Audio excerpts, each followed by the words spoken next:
Alright guys, welcome back to another video of mine. Today we're going to read chapter 8. Last time it was mostly like a little transition with Big Mac. Now let's just hop into chapter 8. Let's begin. As expected, the previous night when the Apple family woke up, there was no breakfast and the hard work started as soon as they woke up. Applejack and Applebloom went back to practicing for the festivities, though they would be given a few hours off before the game started. Granny Smith went to practice on her speech a little more and arrange things up on the stage, and the Big Macintosh went back to checking things over. The game started at noon, and that only gave him a few hours to make sure that everything was perfect and that there would be no screw-ups on their part. Thankfully enough, everything seemed to be in order, and Big Mac only had to do a couple of things that had missed before. Otherwise, he spent the rest of the time making sure that everything was loaded up at the stand and was ready to sell. After all of the fresh pies and cobblers and candies were stocked up, Big Mac spent the rest of his time isolated in the barn and reading. Before long, though, he was forced to close his book and dash out to the front stage that had been set up at the games began. It seemed like it had only been a few minutes, but noon was already here, and there seemed to be hundreds of ponies streaming onto the farm grounds. He walked up onto the stage and stood as usual beside Granny Smith and opposite of Applejack and Applebloom, who were on the other side of her.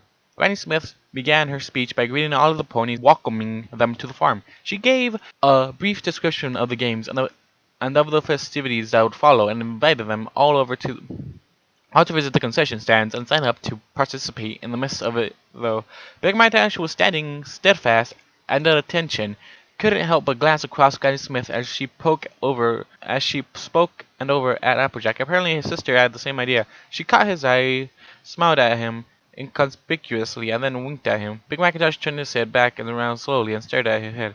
He took a deep breath and tried to clear his mind. Today wasn't the day for him to be off track. Shortly after the formalities ended and the games began, as per the agenda, Big Mac manned the concession stand for an hour or so until he was relieved by one of the farmhands. He went off to proceed with the rest of his duties, but felt like he needed a little pit stop before he continued on. He walked towards the restrooms located behind the stands, but before he reached his destination, he noticed a familiar pony leaning against one of the wooden beams of the stands. He walked up beside her and she looked over at him. "Oh hey, Big Mac," Rainbow Dash said, and went back to watching the games. "What are you doing up here?" Big Mac asked slowly. He didn't mean to sound rude or ungrateful of her presence, but it was unusual to see her. Rainbow Dash didn't have a sister, and he had never seen her here before. Rainbow Dash shrugged and said, "Well, I don't know really. I guess I just didn't feel like laying around."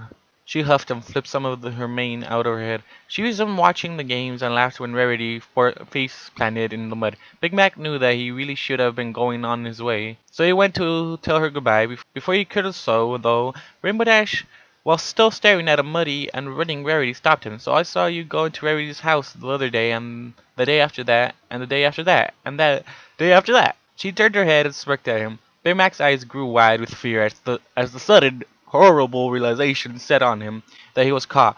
His face turned red with shame and his eyes started to dart all around. Rainbow Dash sensed that she had him on the edge and smirked even harder. She elbowed him rather hard on the shoulder and winked at him. "You know I'm only messing around." Still though, she turned to him. "Maybe there's something that you can do for me, and in exchange maybe I won't run my mouth." Big Mac's ears perked up.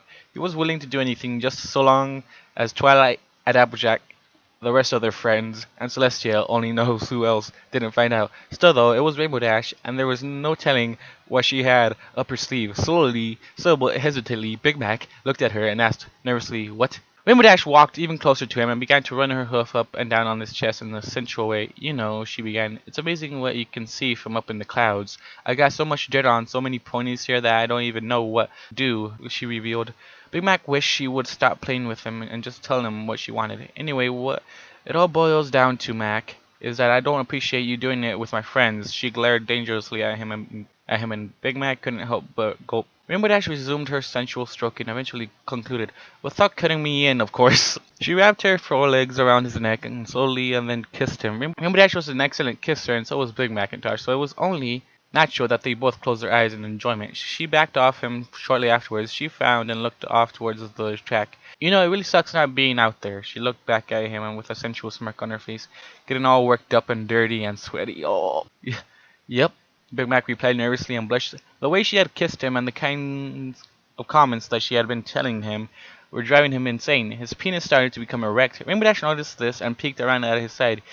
Her eyes grew wide and she bit her bottom lip. "Jeez," she almost exclaimed too loudly. "Not here. What? You also put to see us." She took his hoof They started to drag him along. Come on, big boy, let's go to the bathroom. Rainbow Dash dragged him into an empty stall and then closed and locked the door behind him. It was very cramped inside of the stall, especially when Big Mac's massive size was taken into account. Now go for it, she told him and kissed him a little more.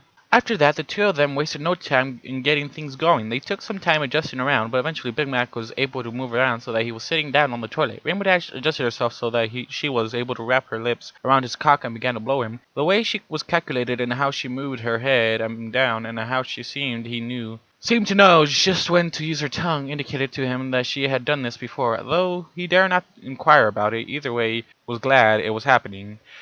It was a pleasant break from all the work that he had been doing anyway. As she finished up, Rainbow Dash made it clear that the only reason she was giving him oral was because it would lube him up for what was to come. Listen up, she told him like a coach. The only reason you aren't gonna be down between my legs is because of this tiny little stall. She levitated up over him and dropped down over the back of the commode, forcing him off of it. When he was able to turn back around and he saw her there standing over it with her tail cast aside and a look of readiness about her, he had to admit that she looked very beautiful. What are you waiting for? She asked him impatiently, snapping out of it. Big shook his head, walked forward rather timidly, and mounted her. His massively sized cock penetrated into her, and she let out a gasp of pain and a delight of pleasure. Her stuff wasn't entirely wet yet. Hey, she looked back at him. Take it easy for a little bit, will ya? He nodded and thrust it into her a little. She buckled in and closed one eye in partial pain. Then again she panted, I do love a challenge. Big Mac continued to thrust in and out of her. At first he kept only a quarter of his penis in, but as he could feel her start to get soaking wet all around him, he started to go harder and faster. Soon enough, he was slamming his cock down into her as deeply as he could possibly go. It felt so amazing to Rainbow Dash, and she even buckled and came twice, but she held back the screams of pleasure that she wanted so desperately to get out because it made her all the more cool and it could potentially alert somebody. As he continued to give it to her, Rainbow Dash reached back and stroked his shoulder with her hoof, showing him her appreciation. Sensing this, he laid into her even harder and truly started to work up a sweat for the both of them. How she was so tight and wet was starting to get to him, though, and he could feel himself getting closer and closer to the brink of orgasm. Everything that he was feeling, her wetness and tightness, and even the sounds of her grunts and of his balls slapping against her, as went inside of her as deeply as he could, all eventually got to him.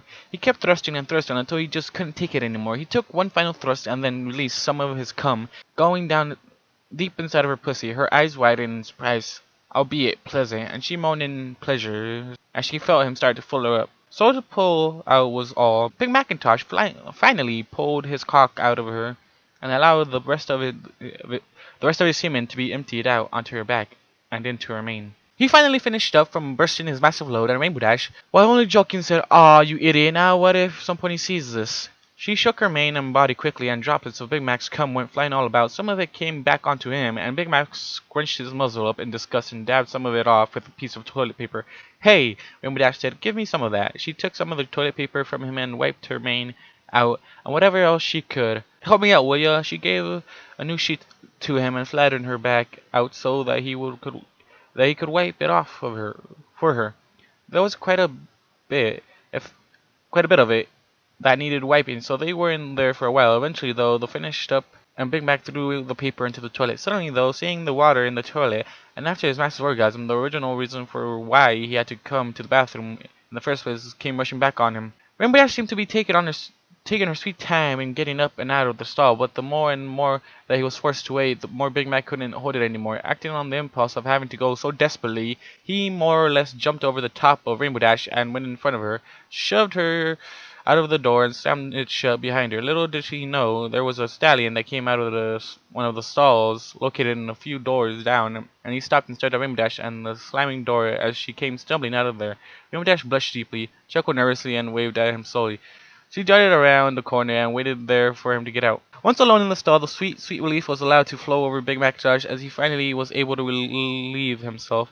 He felt pretty bad for shoving her out of the stall like he had done, but hey, when you've got to go, you've got to go. But before his penis fully retracted back into his sheath, he shook it a few times and then turned back around, still with some difficulty in the tiny little stall, and then exited back to the farm. Naturally, the first thing he noticed when he exited the bathroom was that Rainbow Dash was nowhere to be found. Had she run off in anger at being tossed about like that? Had she gotten her filled with the fun and gone off to watch the games from above. Big Mac didn't really care, but he did at least want to know that she would keep her part of the deal. Before he could do much else thinking, Rainbow Dash jumped up into the air and then pounced down onto his back, giving him what was perhaps the worst start of his life. She only chuckled at his feeble attempts to get her off of his back and kissed him on top of the head afterwards. She stroked her hoof through his forelegs and said, "So, if you had to go, all you had to do was tell me. That's grody. You could have, like, shot off in my mouth or something." Big Mac blushed and put his ears back in embarrassment as he realized that she was telling the truth. "Hey, you big lug." She smacked him on the shoulder and then hopped off his back. "You know, I'm only joking." She was standing face to face with him, and they were both standing there in silence. Rainbow Dash broke the silence though. "Well, that was certainly an interesting workout. Not one of my best workouts I've ever had, but definitely not the... Well, that wasn't certainly an interesting workout. Not one of the best workouts I've ever had, but definitely not the worst." She winked at him and then turned away, not only to take a few steps and then stop again. She turned towards him and continued, "I'm gonna go watch the relay race for a little bit. You can tag along if you want, but you had better keep up." It sounded like a good idea to Big Mac, but then again, he still had work to do. Not only that, he still didn't have his assurance that she would keep quiet about what she knew. He wanted to say something, but the words just wouldn't come to him. Luckily enough for him, though, Rainbow Dash seemed to be able to read his mind. She smirked at him and said, yeah, I get it. Farmer boy with a lot of work to do. Oh well, maybe me and you could have had a little more fun." She winked at him once more and then continued, "Seriously though, big guy, I'll keep my mouth shut. Don't worry, I ain't a snitch and I don't break promises." She smiled at him and then turned back around. Rainbow Dash took a few steps away from him and then stopped and turned her head once more.